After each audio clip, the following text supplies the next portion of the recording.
P, अरे तुम we क्यों बोलते हो भैया? WP, सॉरी सर, खत्म कर दिया आपने। हाँ, वेवलुक वर्क पावर एनर्जी हो गया एक लेक्चर में सर। हाँ, जितना हो पाया भाई हमने बता दिया। चलो आज सर पढ़ेंगे हम सेंटर ऑफ मास, ठीक है। सर ये तो चीटिंग होती है ना, एक दिन में वर्क पावर एनर्जी खत्म। पढ़ा देंगे दोबारा, Q&A बंद कर दो सर। मैंने चल रहा है क्या?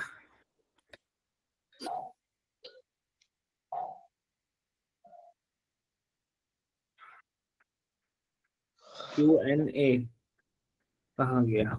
Question and answer. Sir close कर दो इन्हें। सर पहले तो उमर का माइक ऑफ करो।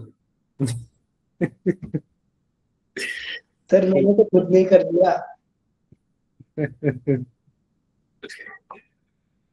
चलो भाई, ठीक है।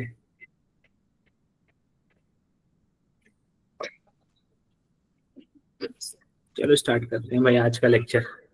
क्या बात करूं, आज तुम लोग से थोड़ा बात करने का मन कर रहा था, लेकिन तुम लोग ऐसे बदमाशी कर रहे थे।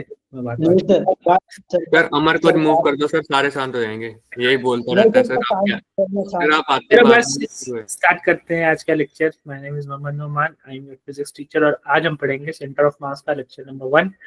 That is topic not rotation, the topic is centre of mass. 11 physics JEE का सिलेबस कवर कर रहे हैं और आज की डेट है आपका 4/2/21, ठीक है। अरे बाप रे, ये सब गड़बड़ हो गया। ये क्या हो गया भाई? यहाँ पे हम पढ़ेंगे centre of mass of system of particles,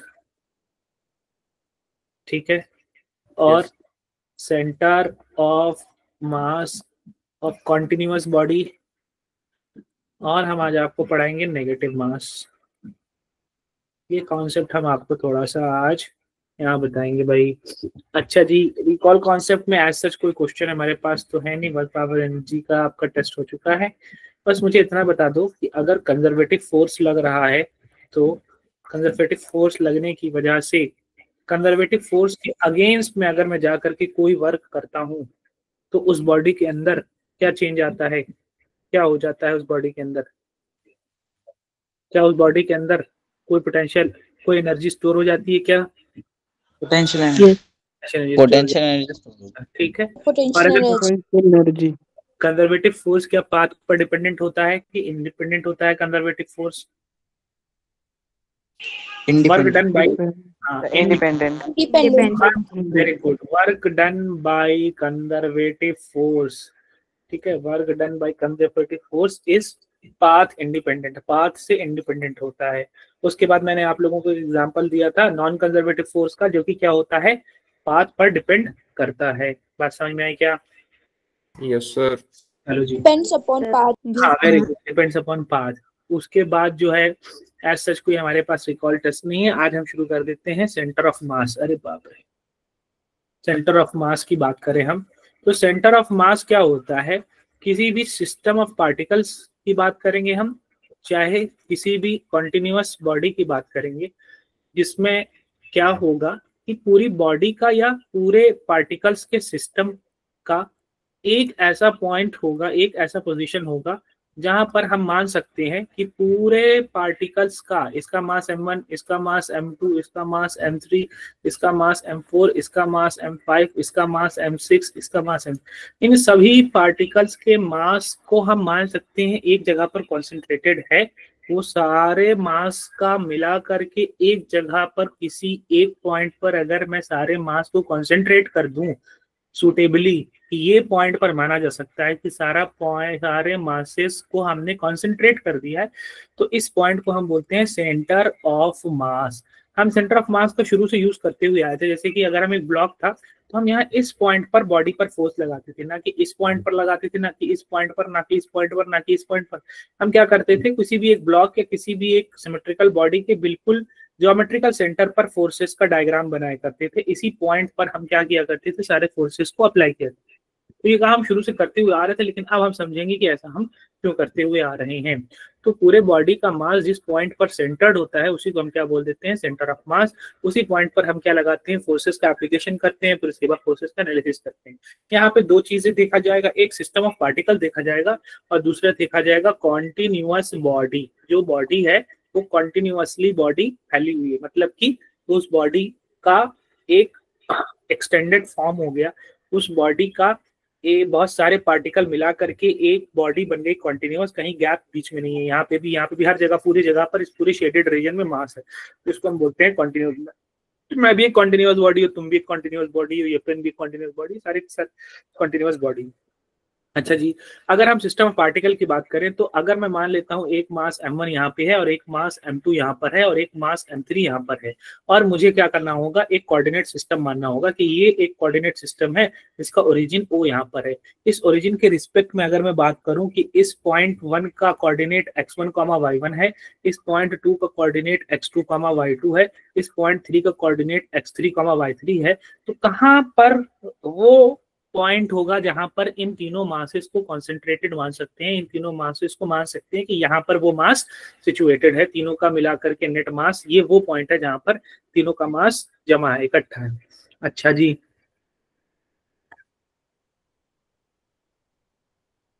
अब हम कैसे निकालेंगे सेंटर ऑफ मास। तो जहां मान लेते हैं कि वो पॉइंट यहाँ पर है, इस पॉइंट के कोऑर्डिनेट्स होंगे x कोऑर्डिनेट्स और इस पॉइंट के y कोऑर्डिनेट होंगे। तो x कोऑर्डिनेट निकालने के लिए, सेंटर ऑफ मास का x कोऑर्डिनेट निकालने के लिए रिलेशन है हमारे पास, क्या सभी को पता है, m1 x1 plus m2 x2 plus बोलो m3 x3 अपॉन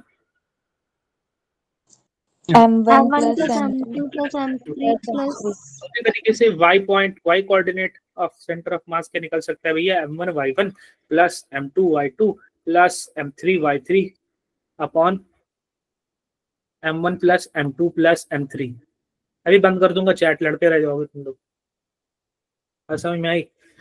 इसी को हम सिंबॉलिकली ऐसे लिखते हैं कि सिग्मा एम आई एक्स आई हमने किया है अपॉन सिग्मा एम आई किया है, यानी कि हमने तीनों मासेस का समेशन कर दिया। आई का मतलब फर्स्ट और आई का मतलब यहाँ पे भी फर्स्ट, फिर सेकंड उसका सेकंड बॉडी का मास, सेकंड पार्टिकल का मास, सेकंड पार्टिकल की एक्स पोजीशन। उसी तरीके से यहाँ पे थर्ड पार्टिकल का मास, थर्ड पार्टिकल की x position, x coordinate, x position.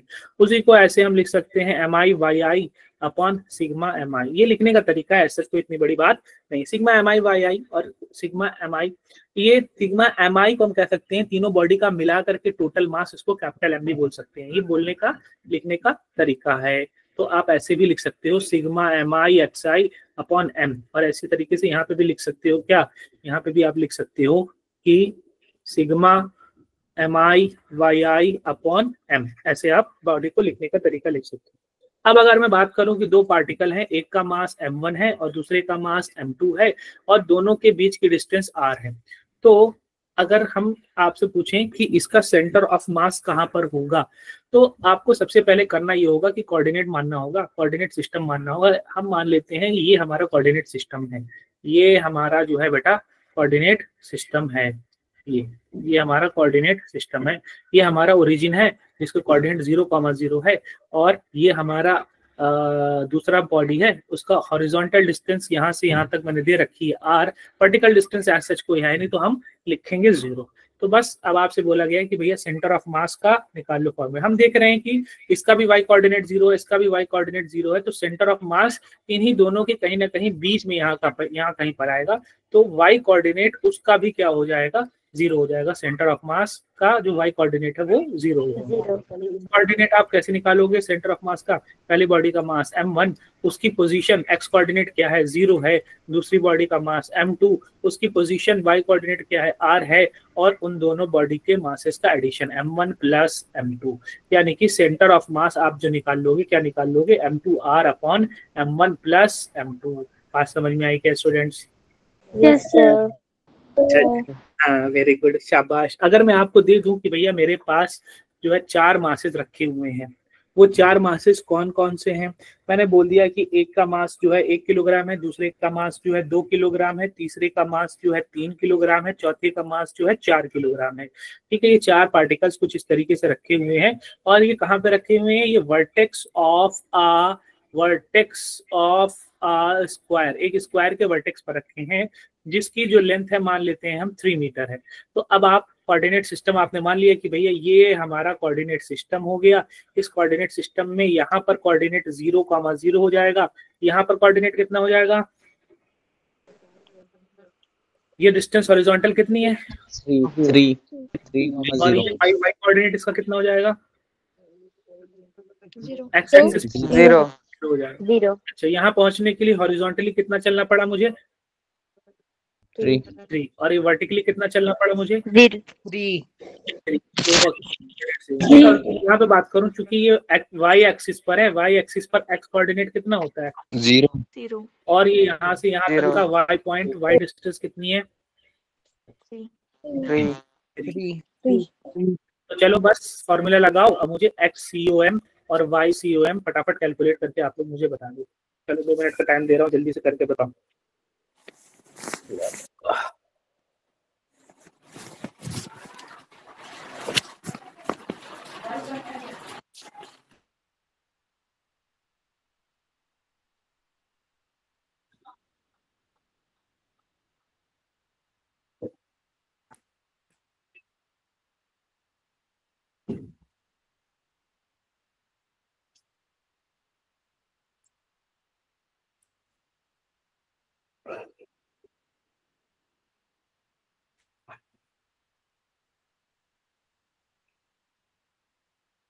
X की वैल्यू 1.5 आ गई, वेरी गुड, शाबाश। चलो देख लेते हैं, मैं देख लेता हूँ भैया। M1 X1 तो 0 हो गया, प्लस M2 X2 हो गया, 2 3 6, M3 X3 हो गया, 3 3 9, M4 X4 हो गया 0। और इन सभी का एडिशन कितना हो जाएगा? 4 3 7, 2 9 1 10, 2 9 6 15, 1.5 आ गया भाई क्या? XCM। उसी तरीके से YCOM निकालोगे तो M1 Y1 तो 0 हो गया, M2 Y2 भी 0 हो गया, M3 Y3 3 3 9 हो गया, और ये 4 3 12 हो गया। 12 9 21/10 कितना हो जाएगा? 2.1। ईजान ने सबसे पहले निकाला, वेरी गुड, शाबाश। तो कुछ इस तरीके से ना आपसे सेंटर ऑफ मास निकाल लिया है।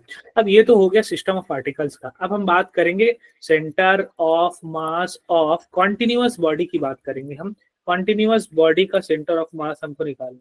कॉन्टिन्यूअस बॉडी अगर हम ये एक बॉडी मान लेते हैं, तो अगर आपको इस बॉडी का सेंटर ऑफ मास निकालना है, जिसका एक्स कोऑर्डिनेट निकालना है सेंटर ऑफ, तो इसके लिए आपको एक रिलेशन याद रखना होगा, इंटीग्रेशन करना होगा x dm upon integration of dm। क्या मतलब हुआ कि हम यहाँ पे कोऑर्डिनेट सिस्टम मान लेंगे और कोई एक छोटा सा एलिमेंट ले लेंगे कि ये एक छोटा सा पार्ट, एक बहुत छोटा सा एलिमेंट।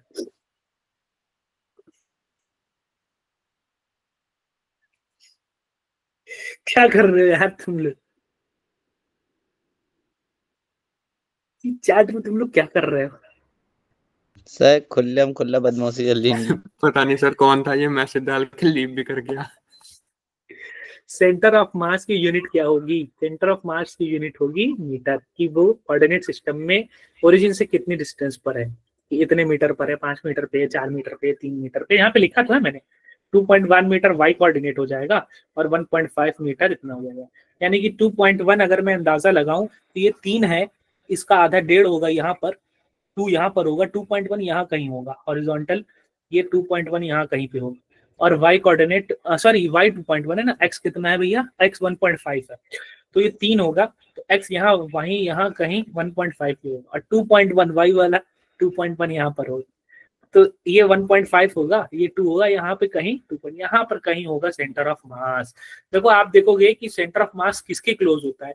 जितना हैवियर मास होगा, जहां पर मास ज्यादा होगा उसके वो उतना क्लोज होगा, जहां पर मास कम होगा, 1 किलोग्राम होगा, उससे वो उतना ही ज्यादा डिस्टेंस पर होगा।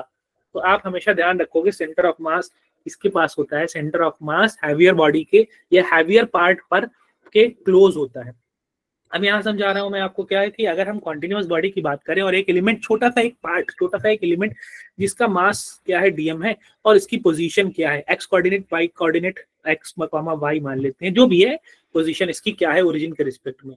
तो हम क्या करेंगे, अगर इस पूरे बॉडी का हमको सेंटर ऑफ, सर टीएम का इंटीग्रेशन करके एम क्यों नहीं लिख दे रहे हैं बेटा, कोई इश्यू नहीं, वेरी गुड, बहुत अच्छा बताया जी कुमार ने, लिख दे रहे हैं। तो एक्स सी एम की बात करें हम, तो एक्स इस छोटे से एलिमेंट का एक्स कोऑर्डिनेट और डीएम उस छोटे से एलिमेंट का मास। उसी तरीके से एक और एलिमेंट होगा उसके बगल में, उसका भी एक्स अलग होगा, इसी तरीके से एक और होगा, एक और होगा, एक और होगा, एक और होगा, ऐसे करके कि बहुत छोटे छोटे बहुत सारे एलिमेंट्स होंगे और उन सबकी अपने अपने एक्स कोऑर्डिनेट होंगे।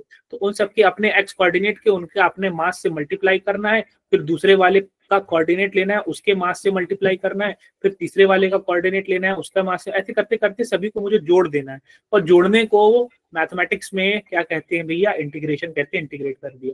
और नीचे क्या होता है, टोटल मास आ जाता है। टोटल मास उन छोटे छोटे छोटे छोटे एलिमेंट्स का सभी का एडिशन, एडिशन को जोड़ने को मैथमेटिक्स में इंटीग्रेशन कहते हैं। तो हमारे पास रिलेशन आ जाएगा एक्स डी एम, सारे मासेस का एडिशन करके हम पूरी बॉडी का टोटल मास जो कि एम दे रखा था मैंने वो आ जाएगा।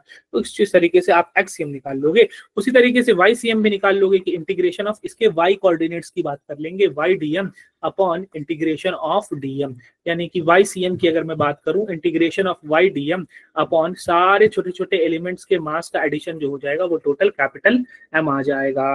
और इसी तरीके से अगर मैं बोलूं कि इन दोनों को मिला के मुझे लिखना है, इसको भी और इसको भी, तो मैं इसको कहूंगा कि पोजीशन वेक्टर या position coordinate r c m क्या होगा, उसको हम लिखेंगे कि उसका कोऑर्डिनेट्स, उसका पोजीशन कोऑर्डिनेट्स आर और उसका मॉड एलिमेंट का छोटा सा मास डीएम अपॉन उन सब का मिला करके टोटल मास, यानी कि इंटीग्रेशन ऑफ डीएम। तो उन दोनों को मिला करके एक साथ बोलने का, एक्ससीएम वाईसीएम को मिला के एक साथ बोलने का तरीका ये हो जाता है कि आपने आरसीएम ले लिया। आरसीएम जो आएगा बेटा वो रेक्टेंगुलर कोऑर्डिनेट्स में आ सकता है, आई कैप जे कैप के फॉर्म में आ सकता है। अब ये क्या बता रहे थे, समझ ही नहीं आ रहा, चलो समझ लेते हैं कि एक अगर मैंने बॉडी ले लिया जिसका लंबाई एल है और इसका मास एम है, और अब आपसे पूछा जाएगा कि आप मुझे ये बता दीजिए कि इस बॉडी का जो वो होगा, क्या बोलते हैं, सेंटर ऑफ मास होगा वो कहाँ पर होगा। इस कॉन्टिन्यूअस बॉडी का अगर आपसे पूछा जाए सेंटर ऑफ मास होगा वो क्या होगा, तो सबसे पहला काम आपको हमेशा ये करना होगा कि आपको अपना कोऑर्डिनेट फिक्स करना होगा, कोऑर्डिनेट एक्सिस, ये कोऑर्डिनेट एक्सिस है, ठीक है। अब यहाँ पे चूंकि ये एक लाइन बॉडी है, लीनियर बॉडी है, तो इसमें वाई कोऑर्डिनेट की एज सच कोई जरूरत नहीं पड़ेगी, सिर्फ एक्स कोऑर्डिनेट की जरूरत पड़ेगी। तो हम एक्स वाला ही ले रहे हैं, वाई वाले की बात नहीं करते हैं, क्योंकि वाई क्या होगा, 0 होगा। एक लाइन है, एक लीनियर बॉडी है, तो उसका वाई कोऑर्डिनेट कुछ होगा ही नहीं। हाँ L/2 होगा, वेरी गुड रोहित, L/2 होगा, बात सही है, लेकिन कैसे होगा थोड़ा सा हम यूज करके निकाल लेते हैं, जिनको नहीं आ रहा वो भी देख लेंगे। अच्छा, अब मैं क्या कर रहा हूँ कि इस ओरिजिन से x is equal to 0, origin से यहाँ y इज इक्वल टू भी 0 है, लेकिन वो मेरे काम का नहीं। तो मैं मान लेता हूँ कि x डिस्टेंस पर एक छोटा सा एलिमेंट ले लेता हूँ जिसका मास क्या है, dm है, और सर ने बताया है xcm जो होगा integration of x dm upon integration of dm हो जाएगा, ये बताया। वहां तक बात समझ में आई क्या? अब हम निकालेंगे मास पर यूनिट लेंथ, मास पर यूनिट लेंथ। अच्छा, इस छोटे से एलिमेंट की लंबाई हम मान लेते हैं कितनी है बेटा, dx है। इस छोटे से लंबाई एलिमेंट की जो लंबाई है dx, इसका मास कितना है, dm है। अच्छा जी, ठीक है, बात सही है। मास पर यूनिट लेंथ क्या होगा, total mass upon total length, total mass upon total length. पूरा मास पूरे सिस्टम का कितना है, कैपिटल एम। पूरे सिस्टम की लेंथ कितनी है, कैपिटल एल। यानी कि ये मास पर यूनिट लेंथ आ गया, एक यूनिट लेंथ का मास आ गया, 1 मीटर का मास आ गया, या 1 सेंटीमीटर का मास आ गया, या 1 किलोमीटर का, कोई भी एक यूनिट का मास आ गया। अगर ये 10 मीटर की रॉड रही होगी तो हमने यहाँ से m/l करके 1 मीटर रॉड का मास निकाल लिया। अगर ये 10 किलोमीटर की रॉड रही होगी तो हमने total mass upon total length, total mass अगर मान लेते हैं 50 किलोग्राम का है और टोटल लेंथ मान लेते हैं 10 मीटर का है, तो 1 मीटर की लेंथ कितनी हो जाएगी बेटा, टोटल मास 50 और टोटल लेंथ कितनी है 10, तो 1 मीटर की लेंथ कितनी हो जाएगी, 5 किलोग्राम पर मीटर। 1 मीटर की लेंथ कितनी हो गई, ऐसे 5 आ जाएगी। लेकिन यहाँ पे हमें कोई डेटा नहीं दे रखा है, तो 10 मीटर को वापस से L लिख लो और 50 किलोग्राम को वापस से M लिख लो। तो यहाँ पर आपने क्या निकाल लिया, मास पर यूनिट लेंथ, यानी 1 मीटर का, फॉर एग्जांपल के लिए समझा रहा हूँ, 1 मीटर का, ठीक है, हमेशा मीटर नहीं रहेगा, किलोमीटर भी हो सकता है, सेंटीमीटर भी हो सकता है, मिलीमीटर भी हो सकता है, और किलोमीटर भी हो सकता है, कुछ भी, कोई भी हो सकता है, डेकामीटर भी हो सकता है, सेंटीमीटर भी हो सकता है, कुछ भी हो सकता है। अच्छा, 1 मीटर का मास पता चल गया हमको, यानी कि वर्ड्स में बोलूं कि 1 मीटर का मास, वर्ड्स में बोलूं, 1 मीटर का मास कितना बताया, m/l। यहाँ पे जो छोटा सा लेंथ लिया था ना, इसकी लंबाई थी dx मीटर। तो अगर 1 मीटर का मास m/l है तो dx मीटर का मास कितना हो जाएगा बेटा, dx/l।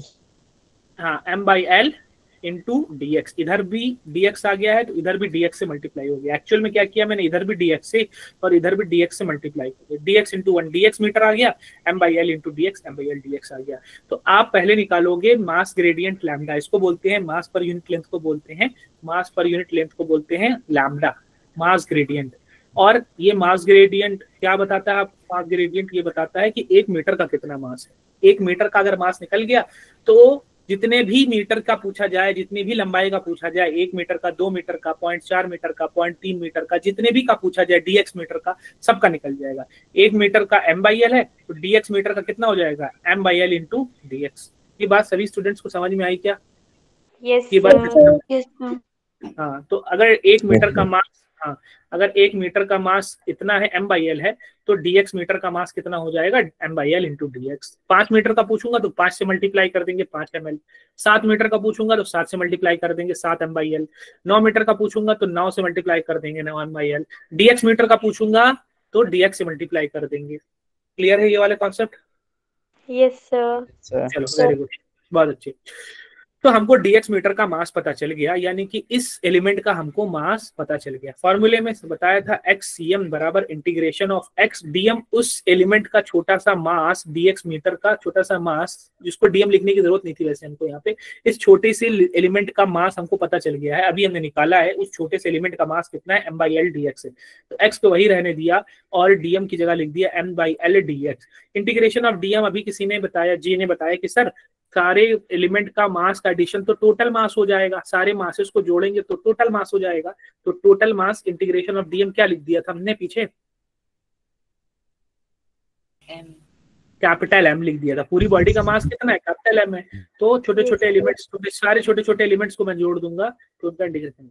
अच्छा, एम कांस्टेंट है, एल कांस्टेंट है, इंटीग्रेशन से बाहर आ जाएगा। अच्छा जी, तो हम बात करते हैं कि XCM की हम बात करते हैं, m कांस्टेंट है, l कांस्टेंट है, बाहर हो जाएगा। इंटीग्रेशन ऑफ x dx बचेगा और नीचे क्या था, m था।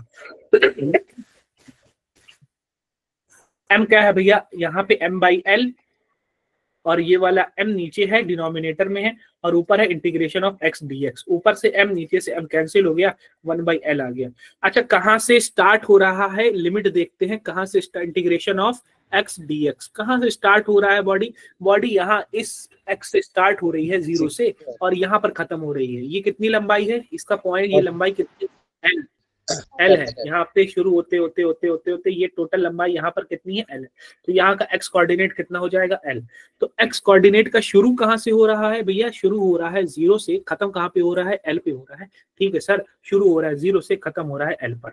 अच्छा जी, x का इंटीग्रेशन क्या हो जाएगा बेटा dx के रिस्पेक्ट में, l x स्क्वायर बाई 2, और इसमें हम लिमिट रख देंगे 0 से शुरू हुआ था, l पे खत्म हुआ था, बस। तो ये हो जाएगा 1/2l, और इसको वैल्यू रखेंगे अपर value l square minus lower value 0 square, जिसकी कोई वैल्यू नहीं है, 0 खत्म हो जाएगा और ये XCM हमारा आ जाएगा। ठीक है, क्या आ जाएगा, l स्क्वायर बाई 2l आ जाएगा, ऊपर से l एक नीचे से कैंसिल हो जाएगा, l/2 आ जाएगा। तो XCM इस तरीके से आपने निकाल लिया। अब चूंकि बॉडी एक रॉड है पतली सी, इसका y कोऑर्डिनेट कुछ है नहीं, तो इसका एक लाइन का क्या y कोऑर्डिनेट होगा, ये कहाँ पे कोई y कोऑर्डिनेट, इसका इतना पतली सी एक लाइन है, एक पतली सी रॉड है, उसका एज सच कोई y कोऑर्डिनेट होगा नहीं। तो हम उसके y कोऑर्डिनेट को क्या मानेंगे, 0। जैसे कि ऐसे माना जाता है कि ये एक लाइन है बस। अब जब ये एक लाइन है तो इसका कोई y कोऑर्डिनेट है ही नहीं, तो उसके y कोऑर्डिनेट को हम 0 मानते हैं। तो इसका y कोऑर्डिनेट 0 होगा, जिसकी हम बात नहीं करेंगे। x कोऑर्डिनेट आपने अभी कर लिया l/2। ये आपने यूज कर लिया किसका भैया, यूनिफॉर्म रॉड का। ये आपने यूज कर लिया यूनिफॉर्म रॉड का, क्या यूनिफॉर्म रॉड का वो निकाल लिया, क्या बोलते हैं, सेंटर ऑफ मास। यहाँ तक बात समझ में आई क्या? हाँ, लेकिन अब हम कह रहे हैं भैया कि अब जो रॉड है ना वो यूनिफॉर्म रॉड नहीं है। यूनिफॉर्म रॉड नहीं है, नॉन यूनिफॉर्म रॉड है। नॉन यूनिफॉर्म रॉड का क्या मतलब होता है सर जी, नॉन यूनिफॉर्म, हाँ, say using the line which passes through the centre, we are using the line which passes through the centre of radius of cylinder. हाँ, radius of centre, अच्छा ये बोल रहे हो, अगर एक सिलेंडर है उसमें से ऐसे लाइन पास कर रहे हैं ऐसे, जय कुमार ये बोल रहे हो तुम? Yes sir. अच्छा जी, तो इसका भी कोई बहुत मुश्किल नहीं है, इसका भी आप आसानी से सेंटर ऑफ मास निकाल पर लोगे। इसी का तो निकाला है हमने, है नहीं सिलेंडर, हाँ हाँ हाँ ठीक है, लेकिन वो सिलेंडर की रेडियस जो है ना बहुत छोटी सी है, ये ऐसे, ठीक है, ये भी तो सिलेंडर ही है ना बेटा। Yes sir. हाँ बस वो सिलेंडर है कि बहुत छोटा सिलेंडर है, ठीक। नॉन यूनिफॉर्म रॉड क्या होता है? नॉन यूनिफॉर्म रॉड ऐसा है ना कि यहां से जब मैं देखूंगा कि यहां से यहां जा रहा हूं 1 मीटर, इसका मास 2 किलोग्राम है, लेकिन आगे बढ़ा 1 मीटर तो इसका मास 4 किलोग्राम हो गया, आगे बढ़ा 1 मीटर और इसका मास 10 किलोग्राम हो गया, आगे बढ़ा और तो इसका मास 18 किलोग्राम हो गया। यानी कि 1-1 मीटर का आगे बढ़ता जा रहा हूं और मास आगे बढ़ता जा रहा है। हर जगह पे मास यहाँ पर सेम है कि डिफरेंट है? 1-1 मीटर का मास हर जगह सेम है कि हर जगह डिफरेंट है? सर डिफरेंट है। हाँ, ऐसी रॉड को, ऐसी चीज को हम क्या बोलते हैं बेटा? नॉन यूनिफॉर्म रॉड बोलते हैं। अब एक नॉन यूनिफॉर्म रॉड ऐसे ही मैंने आपको दे दिया कि भैया ऐसा है कि एक आपको नॉन यूनिफॉर्म रॉड दे रहा हूं मैं, और वो नॉन यूनिफॉर्म रॉड जो है वो चेंज हो रही है, जैसे जैसे डिस्टेंस आगे बढ़ती जा रही है वो वैसे वैसे चेंज होती जा रही है। अच्छा कैसे चेंज हो रही है सर? एक रिलेशन दे देता हूँ मैं, उसका एक रिलेशन दे देता हूँ, उसका रिलेशन है lambda is equals to r x, lambda is equals to r x.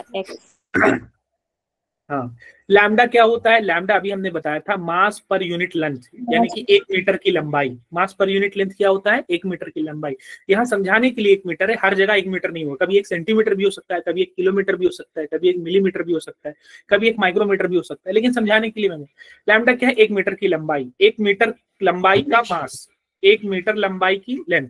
तो जैसे जैसे आप x बढ़ाते जाओगे, जैसे जैसे x बढ़ाते जाओगे 1 मीटर लंबाई रॉड का मास बढ़ता जाएगा। x और दूर जाओगे, ये x ओरिजिन से आप और दूर पहुंच गए तो उसका मास और ज्यादा बढ़ गया, x और बढ़ा दिए यहाँ और पहुंच गए तो इसका मास और ज्यादा हो गया। ये समझ में आया lambda is equals to r x क्या कहना चाह रहा है? Yes yes sir. सर। तो ये लैम्डा दिया जाता है mass density, linear mass density या मास ग्रेडियंट बोलते हैं, वो कि आर एक्स दे रखा है। तो अब हम इस फॉर्मूले को कैसे हम निकालेंगे इस बॉडी का सेंटर ऑफ मास? क्योंकि ये एक रॉड है बेटा तो इसका वाई सेंटर ऑफ मास कुछ होगा नहीं, क्योंकि एक लाइन सा होगा ना, लाइन का क्या वाई कोऑर्डिनेट निकालोगे? कोई वाई कोऑर्डिनेट इसका एज सच है नहीं। तो हमने पढ़ाया है कि अगर कॉन्टिन्यूअस बॉडी है उसके लिए, कॉन्टिन्यूअस बॉडी है तो उसके लिए जो सेंटर ऑफ मास का फॉर्मूला आपने बताया है सर वो है x d m, correct,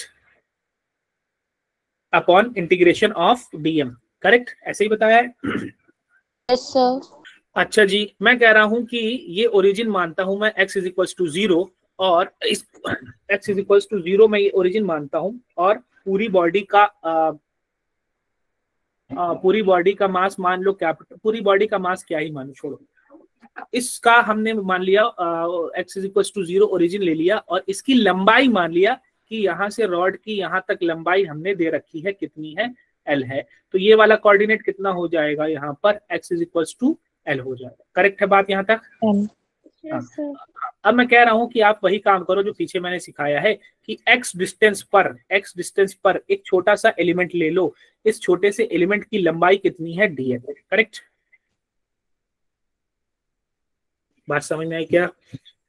yes sir. अब आपको पता है कि 1 मीटर रॉड की लेंथ, 1 मीटर रॉड का मास, 1 मीटर रॉड का मास कितना है? 1 मीटर रॉड का मास अभी बताया है, लैम्डा कितना है? आर एक्स है। तो जरा मुझे बताओ dx मीटर, dx नहीं बेटा यहाँ पे यूनिफॉर्म नहीं है ना, m/l नहीं होगा जी, यहाँ पे यूनिफॉर्म नहीं है ना, यहाँ पे इक्वेशन दी हुई, इक्वेशन में बोला है कि जो लैम्डा है मास पर यूनिट लेंथ है, 1 मीटर रॉड की जो लंबाई है वो आप m/l नहीं बोलोगे, वो बोलोगे आर एक्स है। तो इसी को वर्ड्स में लिख दिया, 1 मीटर रॉड का मास आर एक्स है। तो जरा मुझे बताओ dx मीटर रॉड का मास कितना हो जाएगा? rx into dx।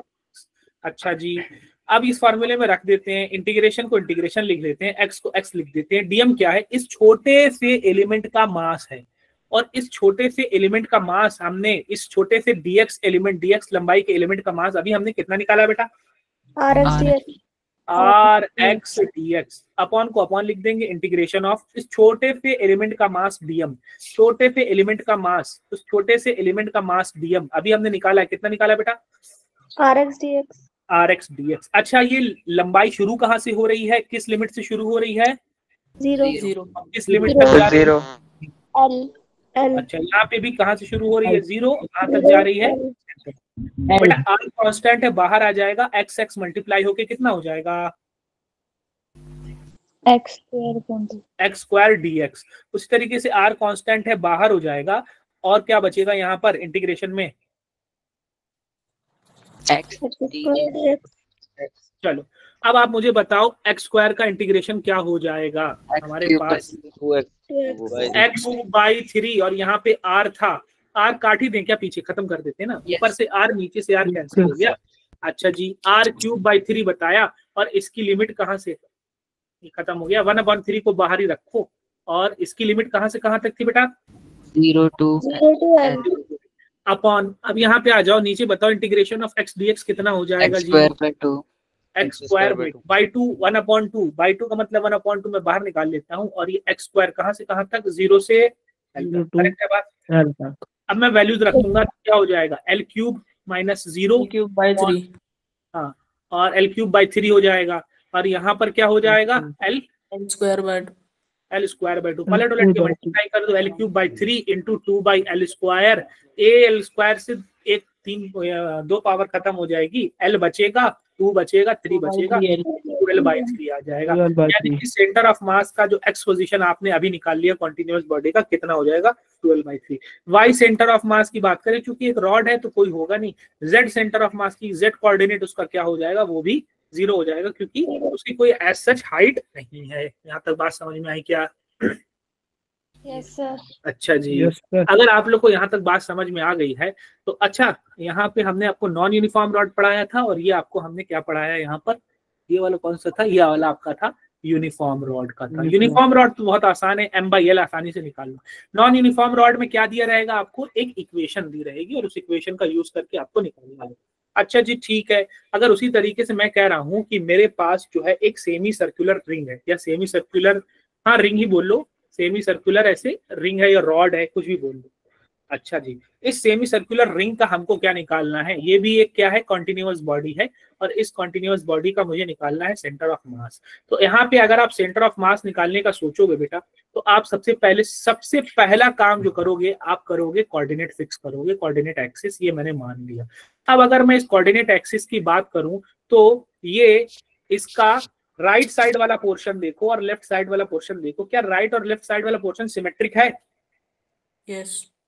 अगर हाँ, तो इधर भी वाई एक्सिस के अलोंग इधर एक्स एक्सिस का पार्ट और इधर एक्स एक्सिस का पार्ट क्या है? सिमेट्रिक है। तो अगर इसका दोनों एक साइड और वाई एक्सिस के राइट साइड में और वाई एक्सिस के लेफ्ट साइड में, वाई एक्सिस के राइट साइड में और वाई एक्सिस के लेफ्ट साइड में पार्ट सिमेट्रिक है, तो जो इस बॉडी का सेंटर ऑफ मास होगा, जो इस बॉडी का सेंटर ऑफ मास होगा, उसका एक्स कोऑर्डिनेट, जो इस बॉडी का एक्स कोऑर्डिनेट होगा, वो क्या हो जाएगा बेटा? 0 हो जाएगा। यानी कि इस बॉडी का अगर मैं सेंटर ऑफ मास की बात करूं कि लेफ्ट साइड में और राइट साइड में बिल्कुल सिमेट्रिकली फैला हुआ है, तो इसका जो एक्स कोऑर्डिनेट हो जाएगा वो यहीं कहीं होगा, इसी लाइन पर कहीं होगा, बिल्कुल सिमेट्री वाली लाइन पर इसका एक्स कोऑर्डिनेट होगा। नहीं समझ में आई बात?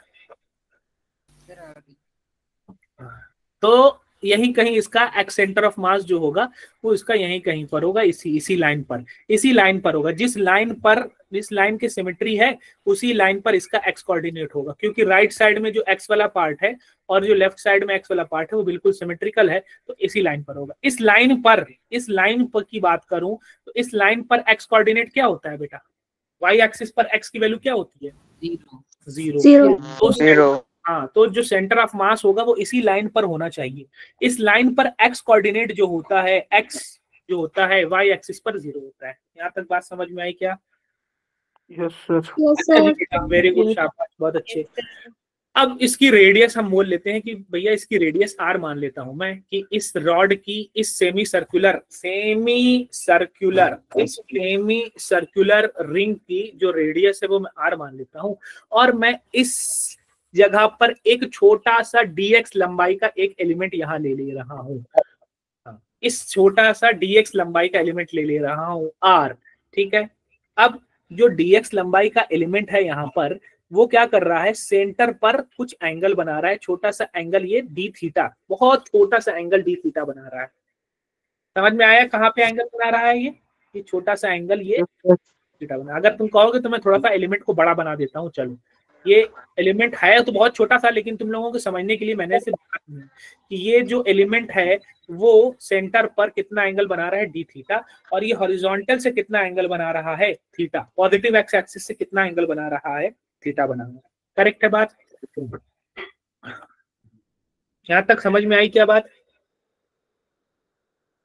फिर से बताता हूँ, हाँ फिर से बताता हूँ। मैं कह रहा हूँ कि मैंने एक छोटा सा एलिमेंट लिया जिसकी लंबाई है dx, और इस इधर से जो लाइन डाला मैंने सेंटर पर और इधर से जो लाइन डाला सेंटर पर, ये दोनों लाइन जो है वो कितना एंगल बना रही हैं, बहुत छोटा सा एंगल बना रही हैं, कितना डी थीटा। और ये जो लाइन बनाने वाली, ये जो दोनों लाइन बनाने वाली, लाइन बनाने वाले एलिमेंट की लाइन बनाने वाली जो दोनों लाइन है वो हॉरिजॉन्टल से कितना एंगल बना रही हैं, ये हॉरिजॉन्टल से कितना एंगल बना रही हैं बेटा, हम मान लेते हैं, ये हमने माना है, मान लेते हैं कितना एंगल बना रही हैं, थीटा एंगल बना रही हैं। नहीं समझ में आई बात? कैसे समझाएं? ऐसे रॉड है, सेमी सर्कुलर रॉड है, सेमी सर्कुलर रिंग है। अब चूंकि भैया इस वाई एक्सिस के राइट साइड में देखोगे तो और लेफ्ट साइड में देखोगे तो क्या है भैया, ये बिल्कुल सिमेट्रिक है। तो इसका मतलब इसका जो एक्स कोऑर्डिनेट होना चाहिए वो कहीं इसी लाइन पर होना चाहिए। अगर ये इसी लाइन पर होगा इसका मतलब इसका एक्स कोऑर्डिनेट क्या होना चाहिए बेटा, 0 होना चाहिए। ठीक है, बात समझ में आई है वाली बात? अब मैं क्या कर रहा हूँ कि एक एलिमेंट लेता हूँ, ठीक है, एक एलिमेंट, एक छोटा सा एलिमेंट लेता हूँ। एलिमेंट लेना ही सीखना है तुमको। ये एलिमेंट जो है वो सेंटर ऑफ द सर्कल पर कितना एंगल बना रहा है, थीटा, और हॉरिजॉन्टल से ये जो एलिमेंट है वो कितना एंगल बना रहा है, हम मान लेते हैं थीटा एंगल बना रहा है।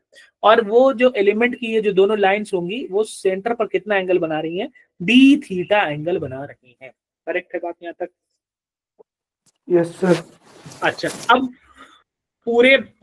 इस पूरी रॉड का जो मास है वो मान लेता हूं मैं L, और इस पूरी रॉड की लेंथ क्या होगी अगर इसकी रेडियस R है तो ये आधा सर्कल की लंबाई क्या होती? पूरे सर्कल की लंबाई, पूरा सर्कल अगर होता है तो उसकी लेंथ क्या होती बेटा? ये पूरे सर्कल की ये वाली लंबाई कितनी होती है? इसका कुछ फॉर्मूला है? 2 पाई आर होती है। 2 पाई आर। आधी सर्कल की कितनी हो जाएगी बेटा? पाई आर। वेरी गुड, शाबाश, पाई आर हो जाएगी। राहुल ने बता दिया, विशाल ने बता दिया, वेरी गुड, शाबाश। तो अब हम ग्रेडियंट निकालेंगे। मास ग्रेडियंट कहता है total mass upon total length. Total mass कितना है इसका? इस रॉड का टोटल मास कितना दिया मैंने? m। और इस रॉड की लंबाई अभी तुम लोगों ने बताया है, ये टोटल लंबाई अभी तुम लोगों ने बताया है, कितनी बताया था पूरी लंबाई? अगर पाई आर। अच्छा, तो अगर इस छोटे से dx की लंबाई की मैं बात करूं बेटा, इस छोटे से एलिमेंट dx का मास की बात करूं तो उस छोटे से एलिमेंट का मास, इस छोटे से एलिमेंट का मास क्या हो जाएगा अगर इसका मास ग्रेडियंट m/πr है? क्या मतलब हुआ? यानी कि 1 मीटर रिंग का मास, इसका मतलब क्या होता है? इसका मतलब होता है 1 मीटर रिंग का मास जो है सर वो m/πr है। तो dx मीटर रिंग का मास कितना हो जाएगा? dx मीटर रिंग का मास, ये dx लंबाई का एक छोटा सा मैंने क्या लिया हुआ है, mdx upon pi r. mdx upon pi r. अब थोड़ा सा और तिगड़म करते हैं। अगर मैं इस dx की बात करूं बेटा, इसको मैं थोड़ा सा जूम करके बनाता हूँ। ये हो गया लंबाई dx और ये बना रहा है ऐसे सेंटर पर कितना एंगल, थीटा, ठीक है, डी थीटा। और ये लंबाई कितनी है? Radius of the circle. Correct है ये? Yes sir. उसी चीज को मैंने दोबारा बनाया। अब एक फॉर्मूला होता है आर्क, रेडियस और एंगल में। ये है आर्क। तो आर्क जो होता है बेटा वो रेडियस इनटू एंगल के बराबर होता है। आर्क जो होता है बेटा, ये आर्क जो होता है, ये फॉर्मूला तुम लोगों को पढ़ा, S = R थीटा। पढ़ा है तुम लोगों ने? आर्क की जो लंबाई होती है वो रेडियस इंटू एंगल। अच्छा कितना है आर्क? आर्क की लंबाई dx है। कितना है रेडियस? ये रेडियस कितना है बेटा?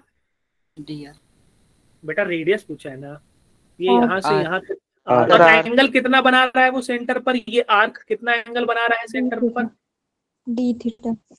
D theta. तो dx की वैल्यू हमको r d थीटा आ गई। तो इस dx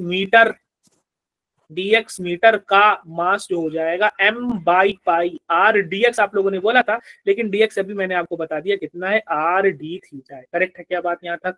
yes sir. Yes sir. अच्छा, r से r कैंसिल हो गया और हमको निकल करके आ गया मास m d theta upon pi.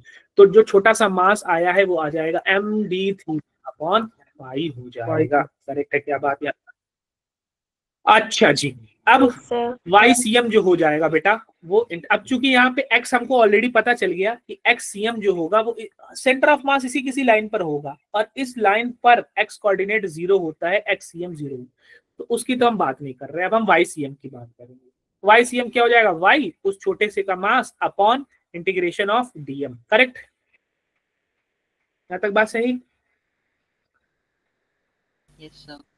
यही होगा ना भैया। YCM क्या होगा formula? Integration of y dm of integration of dm।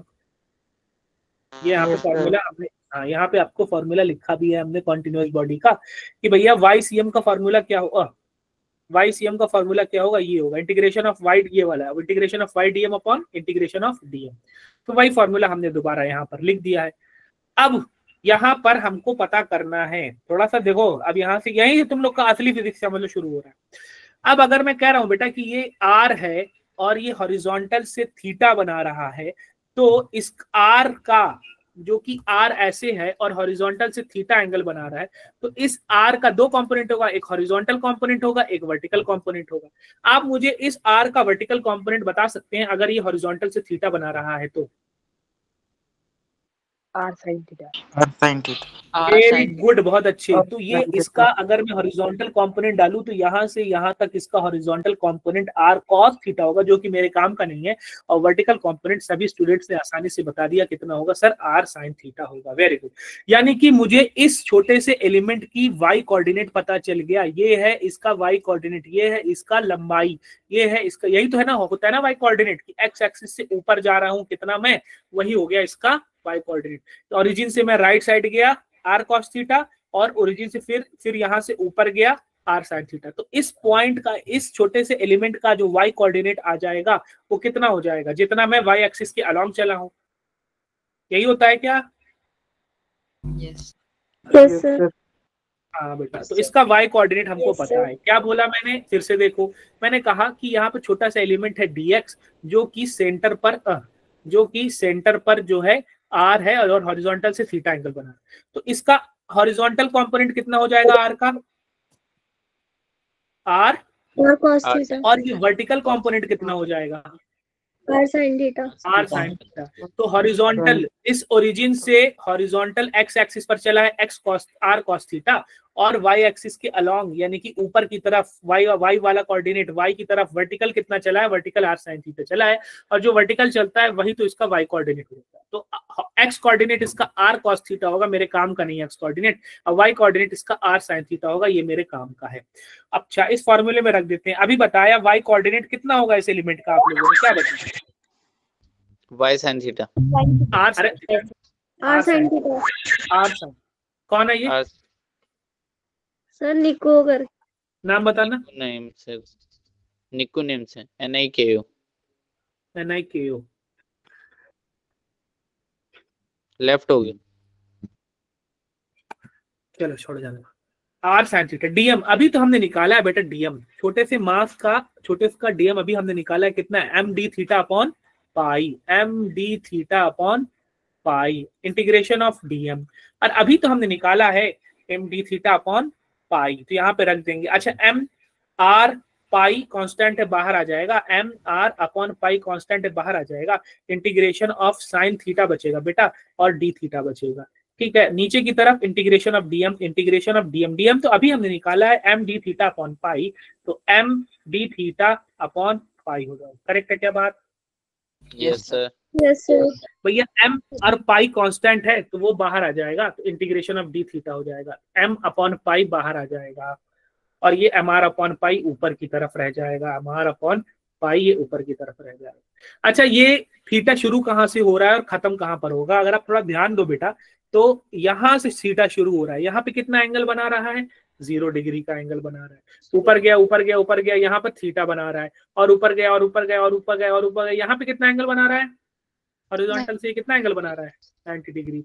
यहाँ पे पता नहीं कितना बना रहा है, यहाँ पे मुझे नहीं पता, ये कुछ एंगल बना रहा होगा, नहीं पता। फिर यहाँ पे गया, यहाँ पे गया, यहाँ पे कितना एंगल बना रहा है? 180।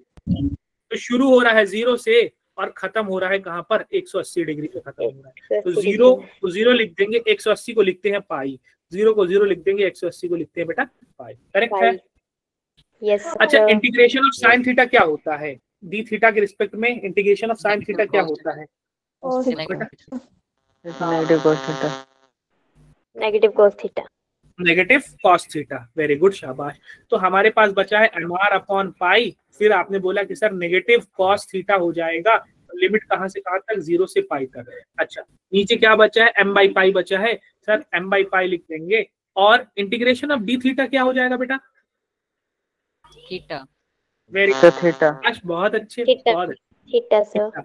कहाँ से कहाँ तक? 0 से लेकर के पाई तक। अभी आपने पाई तक। ये 0 से पाई तक।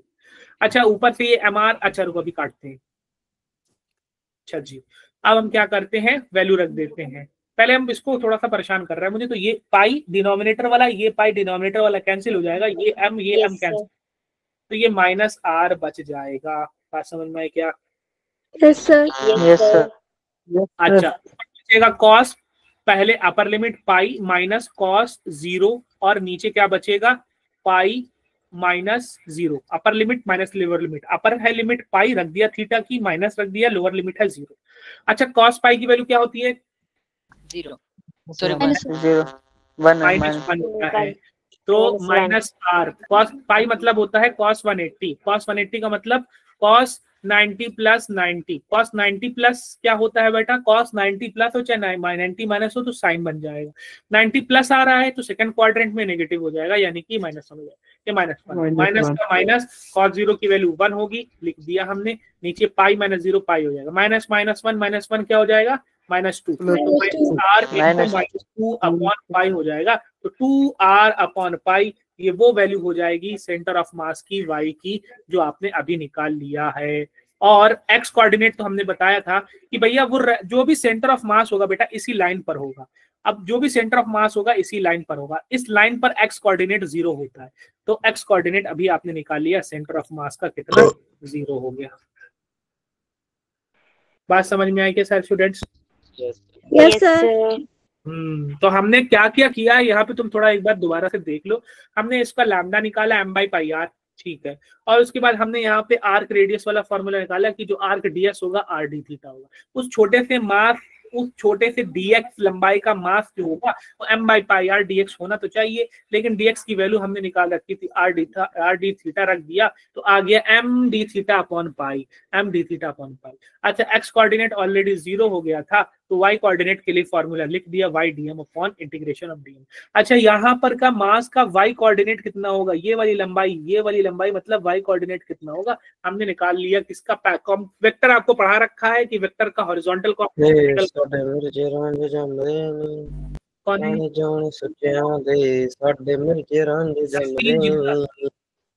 फिर कौन है ये? 13 जिंदा करके 13 जिंदा। HP सूरो नाम का भी कोई नया आया है। सर ये केमिस्ट्री की तरह आपकी क्लास में घुस गए बच्चे। ये आता है क्या 13 जिंदा? उधर भी आता है क्या? ना 13 जिंदा करके। No sir. अच्छा जी बेटा, ठीक है, तो आपने कुछ इस तरीके से यहाँ पर निकाल लिया। अब उसी तरीके से और भी कुछ सिमेट्रिकल बॉडीज हैं, जैसे कि अगर मैं बोल दूं, सिमेट्रिकल बॉडीज का तो बहुत आसान है। अगर मैं बोल दूं आपको कि एक मेरे पास जो है ऐसे रेक्टेंगल है, तो तो इस रेक्टेंगल का सेंटर ऑफ मास कहाँ होगा, तो इतना कैलकुलेशन करने की कोई जरूरत नहीं। जो इसका ज्योमेट्रिकल सेंटर होगा वही इसका सेंटर ऑफ मास होगा।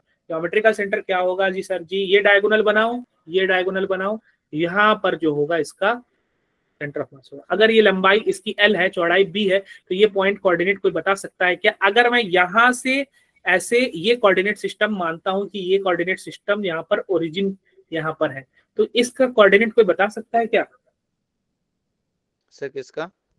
इस पॉइंट ये डायगोनल बॉडी का ये और डायगोनल बॉडी का ये होगा सेंटर ऑफ मास। इस सेंटर ऑफ मास का कोऑर्डिनेट वाह, बस वेरी गुड, बहुत बड़ी बात नहीं है, शाबाश, बहुत अच्छी।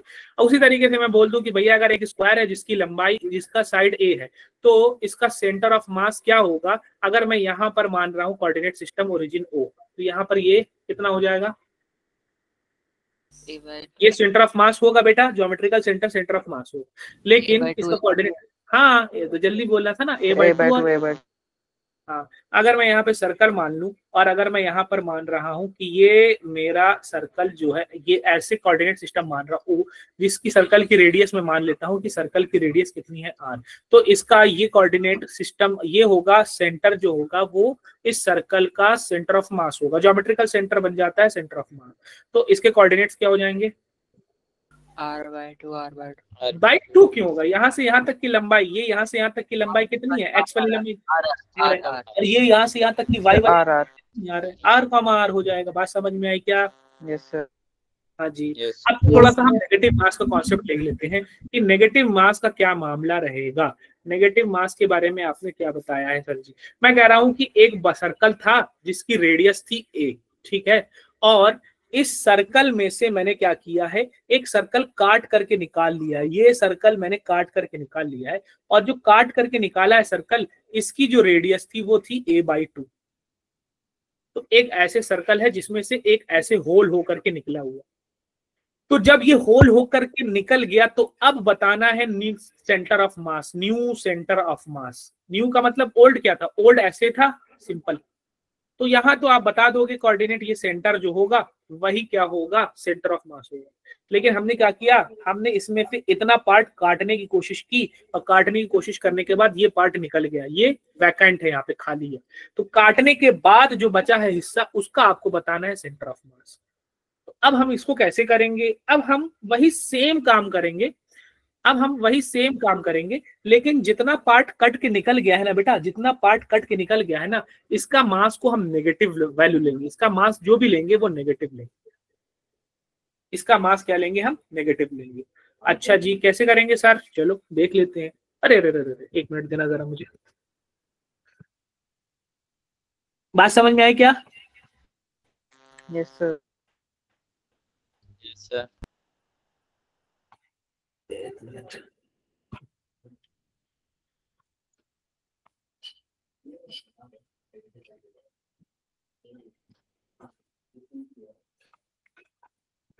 अच्छा जी, तो अब मैं मान लेता हूं कि ये है वो सर्कल। इसका कोऑर्डिनेट कितना होगा भैया? जिसकी रेडियस A थी, तो तुम लोगों ने अभी बताया होगा इसकी कोऑर्डिनेट कितना होगा सर्कल का, अगर रेडियस A है तो? A, और वो सर्कल है जिसको मैं काट के निकाला हूं, और इस कटे हुए सर्कल को मैं बना रहा हूं दूसरे कलर से, जो कि ये कलर है, ब्लू कलर से बना रहा हूं। इसको मैंने काट के निकाला, ब्लू कलर से शेड कर दिया मैंने। अगर ये ब्लू कलर से काट के सर्कल निकाल दिया मैंने बेटा, तो अब इस सर्कल का ये होगा सेंटर, इस कटे हुए सर्कल का ये होगा सेंटर, जिसकी रेडियस A/2। ये कोऑर्डिनेट बता सकते हो क्या तुम लोग कितना होगा कोऑर्डिनेट? हॉरिजॉन्टल और वर्टिकल कोऑर्डिनेट? नहीं बेटा, ये हॉरिजॉन्टल से यहाँ से यहाँ तक की डिस्टेंस हॉरिजॉन्टल कितना चलना पड़ेगा, ये बता सकते हो क्या? D। B कहाँ से आ गया? जूस पिला दो, मौसमी का जूस पिला दो। कौन है ये? फिर से आ गया क्या ये? आर नाम का बैनर था कोई। किस नाम से आया इस बार? रियांश। सब Riyansh. Sir Riyansh. Riyansh sir left हो गया भाई। सर इसे पिला तो कल करके था, लेफ्ट हो गया सर। चलो हम इसको रिस्ट्रिक्ट करते हैं, ये आ नहीं सकता सर। वो सर मीटिंग वो कर दो ना, मीटिंग आज टू ज्वाइन लगा दो। हाँ बेटा, वही करना। सर इसे पिला दो जूस मौसम्बी का। जूस पीना है मौसम। सर इसे जूस पीना है, क्लास में इतनी अच्छी चुप हो जाओ बस। चलो जी, तो अब अगर तुम ध्यान दो कि ये यहाँ से यहाँ तक की लेंथ कितनी है बेटा? 2a। अरे बेटा ये सेंटर है ना, ये यहाँ से यहाँ तक रेडियस होगा ना, ये यहाँ से यहाँ तक रेडियस कितनी है इस सर्कल की? a/2। इस बड़े वाले सर्कल की रेडियस कितनी है? ए है। तो यहाँ से यहाँ तक ये भी तो रेडियस ही होगी। ये लंबाई कितनी होगी इस सेंटर ऑफ द सर्कल से? ये लंबाई कितनी होगी? 2a। अरे ए 2a कैसे होगा? रुको फिर से बताता हूँ। ये सर्कल है, ये रेडियस कितनी होगी? अगर ए रेडियस नाम दिया मैंने तो ये यहाँ से यहाँ तक की लंबाई कितनी होगी? ए होगी। और ये सर्कल मैंने काट रखा है, इस सर्कल की रेडियस यहाँ से यहाँ तक कितनी है? a/2। a/2। तो तुम ये बताओ कि अगर मैं ऐसे बना रहा हूँ कोऑर्डिनेट सिस्टम, तो यहाँ से यहाँ तक की जो हॉरिजॉन्टल लंबाई, ये पूरी टोटल लंबाई कितनी हो जाएगी? a + a/2। क्योंकि ऐड होके कितना हो जाएगा? 3a/2। अच्छा ये वर्टिकल डिस्टेंस कितनी हो जाएगी? ये वर्टिकल डिस्टेंस कितनी हो जाएगी? ये वर्टिकल डिस्टेंस कितनी है यहाँ से यहाँ तक? ए। तो ये वर्टिकल डिस्टेंस कितनी हो जाएगी? तो इस पॉइंट के हॉरिजॉन्टल कंपोनेंट वर्टिकल डिस्टेंस अभी तुमने बताया कितना है सर? 3a/2। और वर्टिकल डिस्टेंस अभी कितना बताया? ठीक है। हाँ तो वही पूछ रहा था। 3a/2 a जो हो जाएगा इसका आपका कोऑर्डिनेट हो जाएगा। चलो जी, अब क्या करना है? HCM वाला फॉर्मूला लगाना है। m1x1 + m2x2 upon m1 + m2। ठीक है, उसी तरीके से YCM वाला फॉर्मूला लगाना है। m1y1 + m2y2 upon m1 + m2। ये फॉर्मूला लगाना है। अरे हेलो, आवाज आ रही है मेरी? अरे बाप रे, लोग आ गए। आ रही है सर। कौन कौन से बच्चे आ गए ज्वाइन करने के लिए? एक मिनट सर नेम बता दो, हम बता देंगे। है नहीं है। एक आकाश है, एक अंजलि पांडे। ज्वाइन करने वाला ऑफ कर दो ना। हाँ सर, आकाश और अंजलि पांडे है।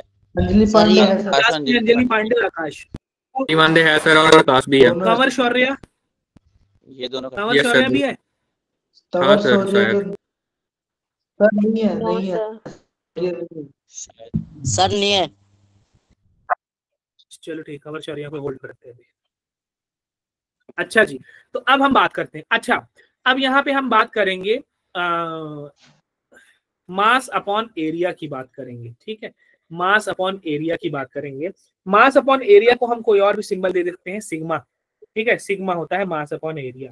टोटल मास कितना है इस पूरी बॉडी का? मैं बोल देता हूँ m। करेक्ट है बात?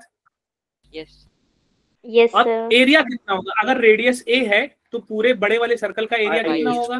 ठीक है, तो ये क्या कहलाएगा? ये मास अपॉन एरिया पाई m/पाई स्क्वायर कहलाएगा कि 1 मीटर स्क्वायर एरिया का मास अभी हमने निकाला कितना है? m/पाई स्क्वायर।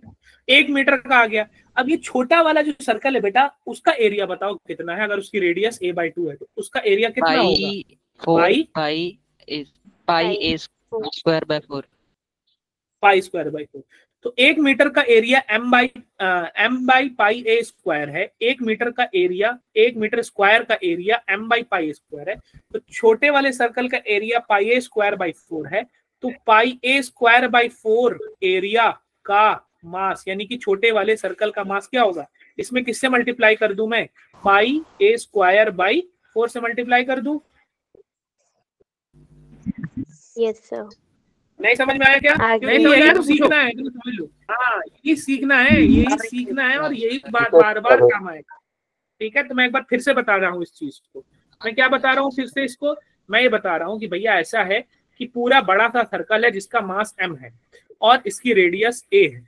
तो इसका जो एरिया, मास पर यूनिट एरिया हो जाएगा पूरा मास अपॉन पूरा एरिया हो जाएगा। इसका मतलब क्या होता है बेटा? इसका मतलब होता है 1 मीटर स्क्वायर एरिया का, 1 मीटर स्क्वायर एरिया का मास जो होगा वो होगा m/πa² होगा। अच्छा, छोटा वाला सर्कल है, उसका एरिया कितना होगा? जिसकी रेडियस a/2 है, तो इस छोटे वाले सर्कल का एरिया हो जाएगा सर πa²। a यहाँ पर रेडियस कितनी है? a/2 है, स्क्वायर करेंगे स्क्वायर, तो इतना अगर इस छोटे वाले सर्कल का एरिया इतना है तो इतने एरिया का मास कितना हो? 1 मीटर स्क्वायर का मास इतना है, तो इतने मीटर स्क्वायर का मास कितना होगा? तो इतने मीटर स्क्वायर इधर लिख देंगे, πa²/4 मीटर स्क्वायर लिख देंगे, एरिया ये भी है और मास यहाँ पे आएगा और इसमें मल्टीप्लाई हो जाएगा m/πa² इंटू πa²/4। ऊपर से पाई, ऊपर से पाई, नीचे से a² कैंसिल हो करके छोटे वाले का मास कितना आ जाएगा बेटा जी? 1/4। ये फिर से समझाओ क्या? नो सर आगे ये बात, हाँ वेरी गुड, शाबाश। चलो अब आप सर क्या बता रहे थे? एक्सीएम बता रहे थे, ठीक है। एक्सीएम का फॉर्मूला सर ने बताया क्या? m1x1 plus m2x2 upon m1 plus m2। अच्छा, चूंकि नेगेटिव मास पड़ रहा है, m1 क्या रखोगे? m1 जो बड़ा वाला सर्कल है उसका मास रखोगे। बड़े वाले सर्कल का क्या मास था टोटल? m capital M. Capital M. बड़े वाले सर्कल का एक्स कोऑर्डिनेट कितना था? उसके सेंटर ऑफ मास का एक्स कोऑर्डिनेट कितना था? 0। बड़ा वाला सर्कल ये था, इसका एक्स कोऑर्डिनेट काटने से पहले, कट करने से पहले का जो ए था, तो हम रख देंगे ए, ठीक है। अब हम वो, अब ये जो m2 है ना बेटा, ये वो सर्कल है जिसको हमने काट के निकाला है, रिमूव करके निकाला है, हटा करके निकाला है, तो इसका मास हम लेंगे नेगेटिव। इसका मास कैसे लेंगे हम? पॉजिटिव की नेगेटिव। हाँ, इस छोटे वाले सर्कल का मास अभी तुम लोगों ने कैलकुलेट किया, कितना आया छोटे वाले सर्कल का मास? तो हम यहाँ पे रखेंगे -m/4। अच्छा, छोटे अरे देखो आगे क्या, फिर से कौन आया? सर अब मत लेना किसी को। नहीं, अभिषेक अभिषेक अब क्लास खत्म होने का टाइम हो गया, आप ज्वाइन करके क्या हो? हाँ, ये परेशान ही कर रहे हैं। अब नहीं, ये कवर करते हैं। और अभिषेक वशिष्ठ भैया, किसी को अगर प्रॉब्लम हो तो मुझे मैसेज करो, मैं तभी परमिशन दूंगा नाम के हिसाब से, ठीक है। चलो बस जल्दी से इस कैलकुलेशन को देख लो। अच्छा, मास कितना रखा? जो हमने काट के निकाला है, रिमूव करके निकाला है, m/4 रख दिया मास। अच्छा, छोटे वाले सर्कल का एक्स कोऑर्डिनेट बताना, तुम लोग अभी कैलकुलेट करके बताए हो, इस छोटे वाले सर्कल का एक्स कोऑर्डिनेट कितना है? 3a/2। हाँ, 3a/2। ये 3a/2 मल्टीप्लाई। और पहले वाले बॉडी का पूरे सर्कल का मास कितना था? 3a/2। बड़े वाले सर्कल कैपिटल एम। और वो छोटे वाला जो काट के निकाला है उसका मास कितना अभी आपने बताया है? पॉजिटिव की नेगेटिव? नेगेटिव। तो नेगेटिव m/4। तो ये हो गया बेटा ma, और यहाँ से क्या हो गया? ये ऊपर 3 है, नीचे 2 और 4 8 हो जाएगा, तो ये 3ma/8। अच्छा, यहाँ m में से m/4 सब्ट्रैक्ट करेंगे तो 3m/4 हो जाएगा। ये मेरा कैलकुलेशन है भैया, आप लोग थोड़ा सा जल्दी कर लेना कैलकुलेशन। यहाँ से सॉल्व करूंगा तो ये 8ma - 3ma कितना हो जाएगा बेटा? 5ma/8। और ये 3m/4 नीचे है तो पलट करके 4/3m हो जाएगा। तो 4 मतलब 4, 4 2 8, और यहाँ से m कैंसिल हो गया, ऊपर बचा रह गया 5, ऊपर बचा रह गया a, 5a, नीचे बचा रह गया 2, नीचे बचा रह गया 3, 5a/6। ये वो डिस्टेंस, हाँ ये दो डिस्टेंस होगी जो इस कटे हुए पार्ट का, कटने के बाद जो पार्ट बचना बेटा उसका होगा। ये ऐसे ऐसे। ये सर कितने नंबर का आएगा पेपर? है ये कितने नंबर का आएगा पेपर? ये देख लो तुम कितने नंबर का आया था जेई मेंस में। मैंने तुमको थोड़ा सा मुश्किल ही करा, थोड़ा सा मुश्किल का ये आया था। अच्छा सर। हाँ, ये पूरे बड़े वाला सर्कल का पहले तुम मास लोगे, जो भी दे रखा है, कितना दे रखा है 10 किलो का, और फिर उसमें ये छोटे वाला कटा हुए पार्ट का सर्कल का तुम निकालोगे। इजी है सर, वैसे कर लूंगा, अच्छे नंबर आ जाएंगे। हाँ इजी है, ठीक है। अभी बड़े वाले का जो अच्छा है, अच्छा एक काम तो हम लोगों ने किया नहीं, वाई कोऑर्डिनेट तो बस निकाल लो फटाफट और बता दो मुझे नेगेटिव मास में वाई कोऑर्डिनेट कहाँ गया? वाई कोऑर्डिनेट, तो ये तुमने एक्स-सीएम निकाल लिया। उसी तरीके से फटाफट मुझे वाई-सीएम भी बता दो बेटा। वाई-सीएम क्या होगा भैया? m1 बड़े वाले का, पूरे बड़े वाले सर्कल का मास कितना था? Capital M. और बड़े वाले का वाई कोऑर्डिनेट कितना था? ए। और ये छोटे वाले सर्कल का मास कितना था? जो हमने काट के निकाला m/4 -4 और इसका y कोऑर्डिनेट कितना था? a a था। वेरी गुड, शाबाश।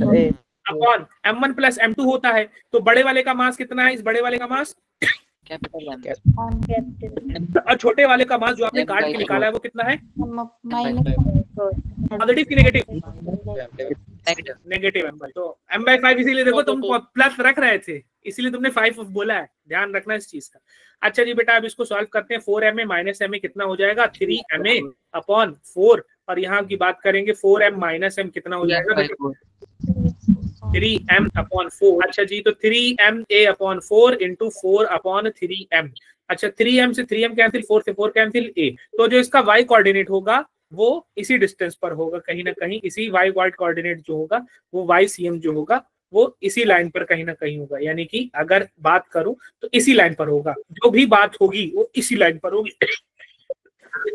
इस लाइन पर, इस लाइन की इक्वेशन क्या है? इस लाइन की इक्वेशन है y is equals to a। तो y कोऑर्डिनेट तो आपने ऐसे निकाल लिया और x कोऑर्डिनेट तो आपने ऐसे निकाल लिया, कुछ इस तरीके से। अब आप एक क्वेश्चन यहाँ पर बस देख लो, मैं कैलकुलेट करने को नहीं बोल रहा हूँ, बस आप देख लो कि जो आया था, इस पूरी बॉडी का मास 10 किलोग्राम है, तो बस मुझे इतना बता दो मास पर यूनिट एरिया कितना हो जाएगा इसका सिग्मा, जो इसका एरियल डेंसिटी हो जाएगी, एरियल मास डेंसिटी कितनी हो जाएगी पूरा बॉडी की। ये यहाँ से यहाँ तक लंबाई कितनी है? कोऑर्डिनेट देख के बताओ। 5/3। अरे वाह, वेरी गुड, लेट मी सी। ये लंबाई टोटल यहाँ से यहाँ तक कितनी है? कोऑर्डिनेट देख के बताओ। ये 0 0 3 0 और यहाँ से यहाँ तक ये लंबाई देख के, यहाँ से देख के बताओ। यहाँ पे 0 एरिया कितना हो जाएगा पूरे का? 6 हो जाएगा। पूरे का मास कितना दे रखा है? 10 kg। पूरे का एरिया कितना हो जाएगा? 6। तो ये सॉल्व होके 5/3 हो जाएगा। अब इस छोटे वाले का जरा ध्यान दो बेटा, ये छोटे वाले का ये 1 1 है कॉमा, तो 2,1 है। तो देखो ये 1 है और ये 1 है, तो इसको छोड़ दो, इसको तुम बात करो। सॉरी, ये वाला पीछे वाला 1 है, पीछे वाला 1 है, इसको छोड़ दो।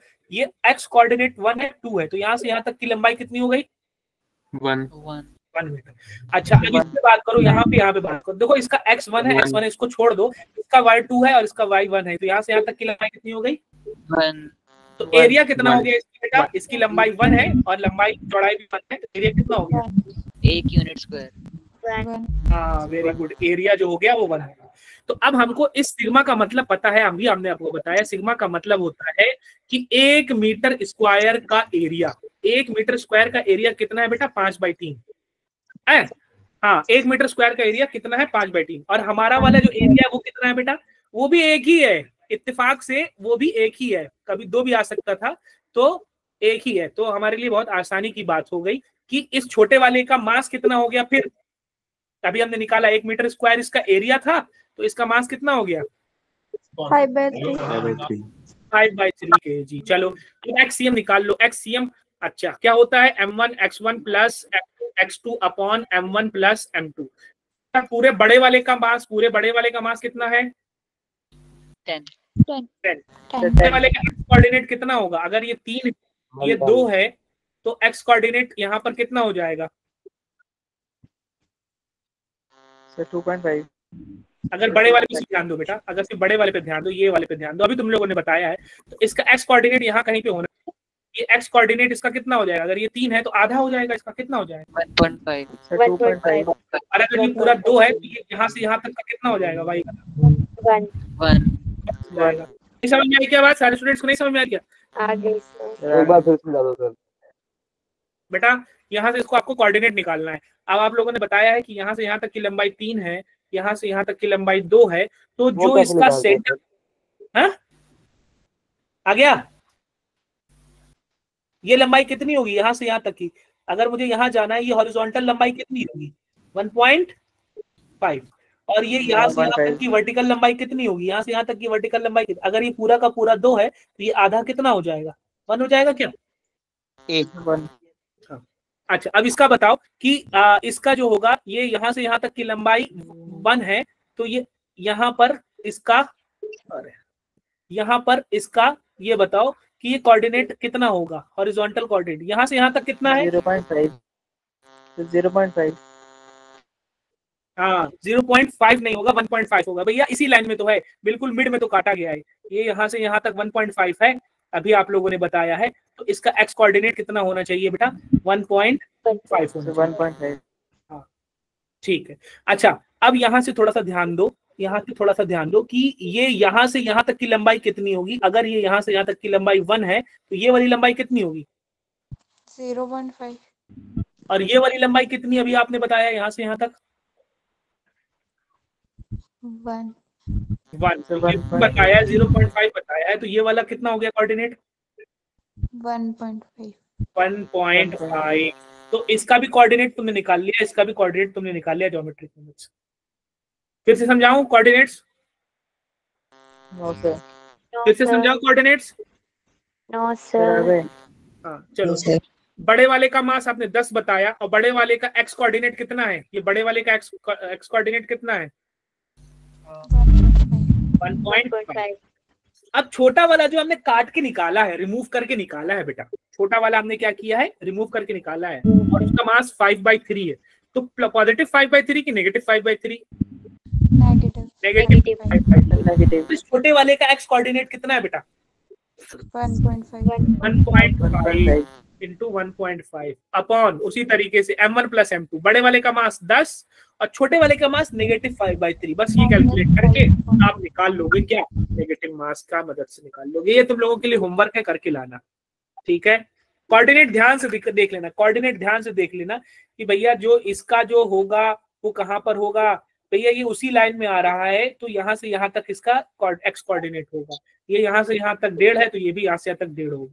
अच्छा ये यहाँ से यहाँ तक की लंबाई की बात करें तो यहाँ से यहाँ तक तो लंबाई 1 हुई और यहाँ से यहाँ तक की लंबाई कितनी होगी? पूरी यहाँ से तक की 1 है, आधी हो जाएगी तो 0.5। तो 1 1.5 1.5 और ये बची हुई लंबाई कितनी हो जाएगी फिर? 0.5। हाँ 0.5। ये कोऑर्डिनेट निकालना है। कोऑर्डिनेट ध्यान रखना है कि इस सिस्टम के हिसाब से कोऑर्डिनेट निकालना है। ये नहीं कि 0.5 किया और रख दिया, नहीं, इसके हिसाब से निकालना है कि हॉरिजॉन्टली यहाँ से कितना चलना पड़ा और वर्टिकली यहाँ से कितना चलना पड़ा। तो हॉरिजॉन्टली तो भैया सेम जितना यहाँ से यहाँ तक चलना पड़ा 1.5, तो वो भी यहाँ पे 1.5, यहाँ से यहाँ तक 1, यहाँ से यहाँ तक आधा, तो यहाँ से यहाँ तक की 1.5। अब उसी तरीके से YCM भी तुम लोग निकाल लोगे। M1 रखोगे 10। अच्छा Y1 क्या रखोगे यहाँ पे बताओ? बड़े वाले का Y1 1। फिर उसके बाद माइनस रखोगे, मास -5/3 रखोगे क्योंकि वो काट करके निकाला गया है, इनटू इसका y कोऑर्डिनेट कितना है? काट के निकाला गया है 1.5 अपॉन बड़े वाले का मास फिर से 10 और छोटे वाले का मास -5/3 फिर से। बस इसको कैलकुलेट कर दोगे। कैलकुलेट करने के बाद x कोऑर्डिनेट आ जाएगा, y कोऑर्डिनेट आ जाएगा। x और y कोऑर्डिनेट का रेशियो निकाल लेना, जो भी आ जाएगा उसको n/9 के इक्वल रख देना। n/9 के इक्वल रखोगे, सॉल्व करोगे, n की वैल्यू आ जाएगी। बात समझ में आई क्या? कैलकुलेट कर दूं क्या तुम लोगों के लिए? हो जाएगा सर, हो जाएगा, हो गया। कैलकुलेट करना, x और y का रेशियो निकालना, उसको रख देना n/9 के इक्वल, जो भी आएगा आंसर n/9 के इक्वल जो भी आएगा आंसर लिख देना। करीबन आंसर हमारा 15 आएगा जहां तक मुझे आ रहा है। इसको 1.5 बिना लिखो, मैं तो कह रहा हूँ 3/2 लिख लो, बहुत आसान हो जाएगा तुम्हारे लिए। तो यहाँ पर भी यहाँ पे 3.2 लिख लो, आसान हो जाएगा। फटाफट यहाँ से कैंसिल कर दो, यहाँ से भी कैंसिल कर दो। 1.5 ना लिखो, 3/2 लिखो, जो भी आ रहा है 15 आएगा जहां तक मुझे आंसर याद आ रहा है। n का वैल्यू 15 आएगा। ये अभी रिसेंट का ही सवाल है, 2014। ठीक है बेटा, that's it for today. Thank you so much everybody. Thank you sir.